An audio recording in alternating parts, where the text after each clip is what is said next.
আসসালামু আলাইকুম, শুভ সন্ধ্যা। আমন্ত্রণ জানাচ্ছি দেশ অ্যানালাইসিস প্রধান সংবাদে। সঙ্গে আছি আমি তাহসান আহমেদ। ক্যালেন্ডারের পাতায় আজ ৩০শে জানুয়ারি ২০২৬। ত্রয়োদশ জাতীয় সংসদ নির্বাচনের আর মাত্র ১২ দিন বাকি। ভোটের উত্তাপে ফুটছে দেশ, কিন্তু তার চেয়েও বেশি আলোচনা আজ রংপুরের পীরগঞ্জে। জুলাই অভ্যুত্থানের প্রথম শহীদ আবু সাইদের কবর জিয়ারত করেছেন বিএনপির ভারপ্রাপ্ত চেয়ারম্যান তারেক রহমান, যা এই নির্বাচনের রাজনীতিতে এক ভিন্ন মাত্রা যোগ করেছে। অন্যদিকে স্বর্ণের বাজারে একদিনেই রেকর্ড ভাঙা গড়ার অস্থিরতা এবং আন্তর্জাতিক আদালতে নাইকো মামলায় বাংলাদেশের বড় বিজয়, সব মিলিয়ে আজকের দিনটি ছিল ঘটনাবহুল। চলুন খবরের গভীরে যাওয়া যাক। নির্বাচনের আগে উত্তরের জনপদ রংপুরে যেন এক ভিন্ন রাজনৈতিক সমীকরণ। আজ বিএনপির চেয়ারম্যান তারেক রহমান রংপুরের পীরগঞ্জে শহীদ আবু সাইদের কবর জিয়ারত করেছেন। জুলাই সনদের প্রতি সম্মান জানিয়ে তিনি নির্বাচনী জনসভায় প্রথমবারের মতো হ্যাঁ ভোট বা গণভোটে ইতিবাচক রায়ের আহ্বান জানিয়েছেন। তিনি স্পষ্টভাবে বলেছেন, মেগা প্রজেক্টের নামে বিগত ১৬ বছরে মেগা দুর্নীতি হয়েছে, যার বিচার হবে। ইনোভেশন কনসাল্টিংয়ের জরিপ বলছে, দেশের ৪৭.৬% মানুষ তারেক রহমানকেই আগামী প্রধানমন্ত্রী হিসাবে দেখছেন। অন্যদিকে রাজনীতির মাঠে নিজেদের শক্ত অবস্থান জানান দিয়েছে জাতীয় নাগরিক পার্টি এনসিপি। আজ তারা ৩৬ দফার নির্বাচনী ইশতিহার ঘোষণা করেছে। তারুণ্য নির্ভর এই ইশতিহারে ভোটারের বয়স ১৮ থেকে কমিয়ে ১৬ করার প্রস্তাব এবং ন্যূনতম মজুরি ঘণ্টায় ১০০ টাকা করার প্রতিশ্রুতি দেওয়া হয়েছে। দলটির আহ্বায়ক নাহিদ ইসলাম স্পষ্ট করেছেন, ক্ষমতায় গেলে জুলাই গণহত্যাসহ সকল বিচার বহির্ভূত হত্যার বিচারে কমিশন গঠন করা হবে। জামাতে ইসলামীও পিছিয়ে নেই। দলটির আমির ড শফিকুর রহমান ফেনী ও নোয়াখালীর জনসভায় হুঁশিয়ারি দিয়েছেন। তিনি বলেছেন, যারা জুলাই যোদ্ধাদের স্বীকার করতে চায় না এবং যাদের চরিত্র পাল্টায়নি, তাদের দিয়ে নতুন বাংলাদেশ গড়া সম্ভব নয়। তিনি রাজনীতি থেকে পরিবারতন্ত্র এবং ফ্যাসিবাদের ধারাকে লাল কার্ড দেখানোর আহ্বান জানিয়েছেন। তবে নির্বাচনের এই উৎসবের মাঝেও সহিংসতার ছায়া কাটছে না। শেরপুরে নির্বাচনী সহিংসতায় জামাত নেতা রেজাউল করিমের মৃত্যুর ঘটনায় ঝিনাইগাতির ইউএনও এবং ওসিকে প্রত্যাহার করেছে নির্বাচন কমিশন। হাতিয়ায় ফেরি উদ্বোধনকে কেন্দ্র করে বিএনপি ও এনসিপি নেতাকর্মীদের সংঘর্ষে আহত হয়েছেন অন্তত ৫ জন। রাজনীতির মাঠের মতোই উত্তপ্ত দেশের স্বর্ণের বাজার। আজ একদিনেই স্বর্ণের দামে বড় ধরনের ওলটপালট লক্ষ্য করা গেছে। এক প্রতিবেদনে দেখা যাচ্ছে, স্বর্ণের দাম ভরিতে ১৬,০০০ টাকা বেড়েছে। আবার অন্য এক সূত্র বলছে, ভরিতে কমেছে ১৪,০০০ টাকা। এই নিজিরবিন অস্থিরতা সাধারণ ক্রেতা ও ব্যবসায়ীদের মধ্যে বিভ্রান্তি তৈরি করেছে।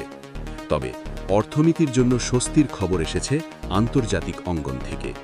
টিকরাটিলা গাছক্ষেত্র বিস্ফোরণের ঘটনায় আন্তর্জাতিক সালিসি আদালত আইসিএসআইডি কানাডিয়ান কোম্পানি নাইকোকে $৪২ মিলিয়ন বা প্রায় $৪,২০,০০,০০০ ক্ষতিপূরণ দেওয়ার নির্দেশ দিয়েছে, যা বাংলাদেশের দীর্ঘ আইনি লড়াইয়ের এক বড় বিজয়। এদিকে আদানি গ্রুপের সাথে বিদ্যুৎ ও কয়লার দাম নিয়ে বিরোধে এবার আইনি পথে হাঁটছে বাংলাদেশ। নিয়োগ দেওয়া হয়েছে ব্রিটিশ আইনি প্রতিষ্ঠান। জ্বালানি তেলের বেশি দাম নিয়ে বিপিসি আজ গণশুনানিতে তোপের মুখে পড়েছে। দৃষ্টি ফেরাচ্ছি আন্তর্জাতিক অঙ্গনে। মধ্যপ্রাচ্যে যুদ্ধের দামামা আবারও তীব্র হয়েছে। মার্কিন প্রেসিডেন্ট ডোনাল্ড ট্রাম্প ইরানকে সতর্ক করে বলেছেন, আলোচনা ব্যর্থ হলে যুক্তরাষ্ট্রের হাতে সামরিক বিকল্প প্রস্তুত আছে এবং বিশাল রণতরী বহর ইরানের দিকে এগোচ্ছে।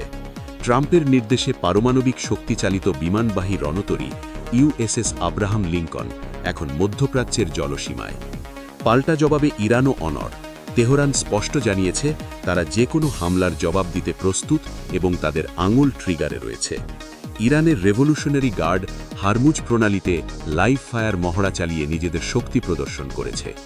এরই মধ্যে যুক্তরাজ্যের প্রধানমন্ত্রী কেয়ার স্টারমারের চীন সফর নিয়ে সতর্ক বার্তা দিয়েছে যুক্তরাষ্ট্র।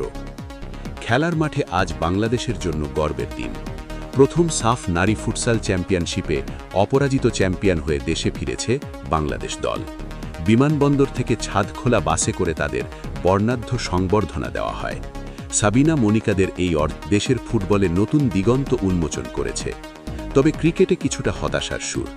2027 ওয়ানডে বিশ্বকাপ ভাবনায় সাবেক অধিনায়ক আশরাফুল এখন থেকেই বিসিবিকে পরিকল্পনা সাজানোর পরামর্শ দিয়েছেন।